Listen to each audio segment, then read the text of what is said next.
کہ اس کے ساتھ بہت سو کا رزق وابستہ ہے میرے وکلا بھائیوں کا۔ رہی بات یہ جوڈیشری کی، یہ جوڈیشری نہیں، اس آئینی بینچ کے حوالے سے میں نے آپ سے کہا تھا کہ یہ ججز اس قابل ہیں کہ ان کی غلیظ انتڑیاں ان کے پیٹ سے نکالی جائے، انہیں کا رسہ بنا جائے، پھر ان کے گلے میں ڈال کر اسی رسے کے ساتھ انہیں پھانسی پہ لٹکا دیا جائے۔ یہ اس قابل ہے، میں بحیثیت ایک وکیل کے کہہ رہا ہوں ناظرین کرام، اور اس وقت غصے میں نہیں کہہ رہا، میرا اللہ گواہ ہے کہ میں درد کے ہانے سے کہہ رہا۔ لیکن یہ زوال سماجی، یہ انحطاط، یہ نچلا پن کہ ایسے لوگ ججز ہوں گے۔ اور ایک بات اور یاد رکھیں، یہ ججز جتنے ہیں یہ سب وارداتی ہیں، یہ رات کو مل کے جتنے بھی بیٹھتے ہیں نا آپس میں پیسے گنتے ہیں کہ تو نے کتنے کمائے، یہ قسم کو نہیں دیکھتے، نہ مدعی کو دیکھتے ہیں، یہ اس فائل کو سونگتے کہ ان میں سے کتنے کروڑ کس طرح نیچے اپنی جیبوں میں گرایا جا سکتا ہے۔ یہ ہے آپ کا جوڈیشل سسٹم۔ میں نے بہت پارسائی کے دعویٰ رکھنے والے اپنے دوستوں کو جب وہ ہائی کورٹ کے ججز ہوئے ان طریقوں سے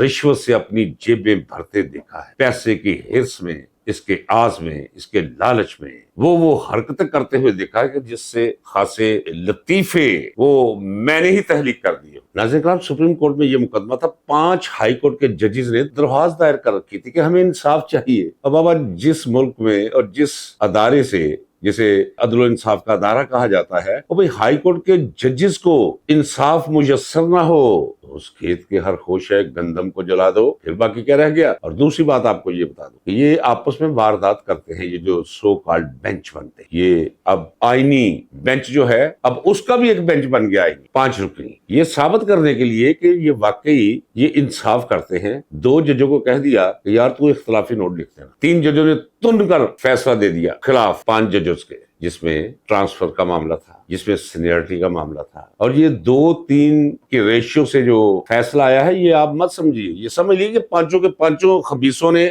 یہی کوئی، یہ صرف آپ کو ماموں بنانے کے لیے انہوں نے 2 ججز نے اختلاف کیا، کوئی اختلاف، یہ کٹ پتلیاں ہیں، یہ ججز نہیں، یہ سرکاری ملازمین ہیں۔ اسی طرح جس طرح کسی تھانے دار کے ماتحت اس تھانے کا عملہ ہوتا ہے، جس میں کوئی سب انسپیکٹر، کچھ اے ایس آئی، کچھ حوالدار، کچھ سنتری، کچھ مخبر، تو یہ اسی قسم کا نظام ہے، یہ کوئی عدل و انصاف کا ادارہ نہیں۔ اور دوسری بات یہ واضح کر دوں، اس وقت فوج آپ کے پورے ملک پر، آپ کے پورے ملک کے نظام پر قابض ہو چکی، صرف مارشل لاء کا اعلان نہیں کیا گیا، وہ کر دیتے تو زیادہ بہتر۔ یہ 7 کٹ پتلیوں کو لیے پھرتے ہیں، یہ کپڑ کتے جنہیں میں کہتا ہوں، یہ پٹواری اور خواری ان کے، اور یہ جوکر اور وہ مردہ لاش اور زندہ لاش، مردہ تو ہے ہی نواز شریف اور ٹک ٹاکر بیٹی اس کی، کچھ کریمنلز، کوئی یورینل، کوئی عجیب معاملہ ہے۔ اس سے تو بہتر تھا کسی طرح سے مارشل لاء اناؤنس کر دے، صاف چھپتے بھی نہیں اور سامنے آتے بھی نہیں، آدھا تیتر آدھا بٹیر، مذاق بنا رکھا ہے اس ملک کو، اس قوم کو۔ میری پرانی ویڈیوز دیکھ لیجیے، میں نے کہا تھا جب ججز نے انگڑائی لی، یہ حد ہوتی ہے، جب معاملات حد سے آگے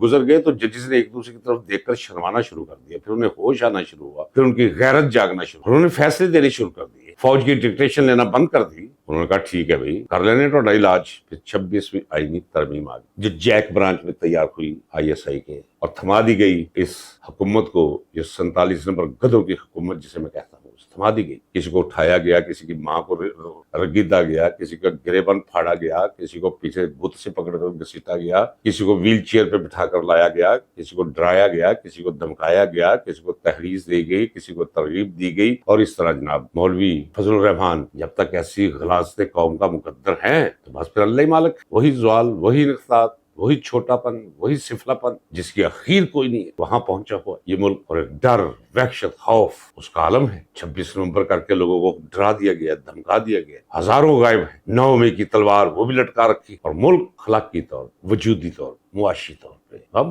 گھاٹ پہ اتر چکا ہے، کنویں میں گرنا ہے، اس پھٹے تک پہنچ چکا ہے، جیسے پھانسی گھاٹ کہتے ہیں، لیور پتہ نہیں کس وقت کون سا واقعہ وہ لیور بن جائے، بس پھر دیکھیے گا خلق خدا کا رنگ، اور جو حال ہونے جا رہا ہے، بجلی بڑھا دی، پیٹرول بڑھا دی، مہنگائی کا ایک طوفان ہے جو وہ کھڑا ہے۔ اب تو بچے کو علم ہے کہ یہ بجٹ ہمارا بجٹ نہیں، یہ وزیر خزانہ ریکوری آفیسر ہے IMF کا، IMF آپ کا بجٹ بنا، کوئی چیز باقی نہیں رہنی، PI بیچنا چاہتے ہیں وہ بک نہیں رہا، کچھ بھی نہیں باقی بچے گا، یہ ریلوے کی جتنی زمین ہے یہ بھی بیچیں گے، یاد رکھیے گا، کچھ نہیں ملے، کچھ باقی نہیں بچے گا۔ تو یہ ہے عالم آپ کے ملک کا، اور دوسری طرف ایک شخص کو صرف جیل میں رکھنے کے لیے سارے ادارے تباہ برباد، اس سے بچنے کے لیے، یعنی اپنی جان بچانے کے لیے اب ایران کے خلاف میدان میں اترنے کے لیے تیار ہے. یاد رکھیے گا ناظرین کرام، کل میں اس پہ ویڈیو کر رہا ہوں، میرا کچھ بچے یا نہ بچے میں آپ کو یہ بتا دوں گا کہ کیا ہونے جا رہا ہے. یہ جو وائٹ ہاؤس میں یہ زخرانہ ہے، اس کا مطلب کیا ہے. یہ جو حالات چل رہے ہیں، وائٹ ہاؤس اور اس پہ لعنت بھی نہ بھیجتا کوئی، اگر کوئی عزت مند کوئی یہاں حکمران ہوتا،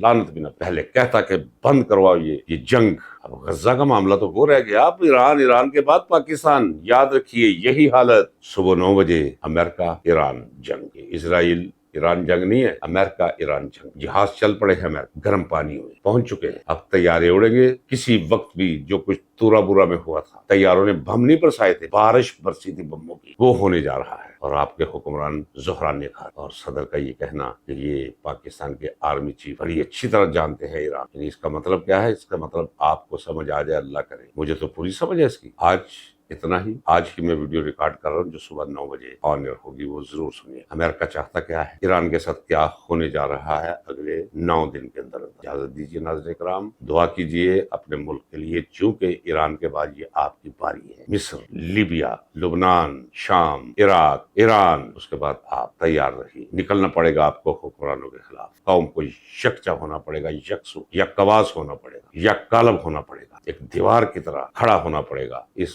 انٹرنیشنل استعماریت کے خلاف. اللہ حافظ. پاکستان پائندہ باد.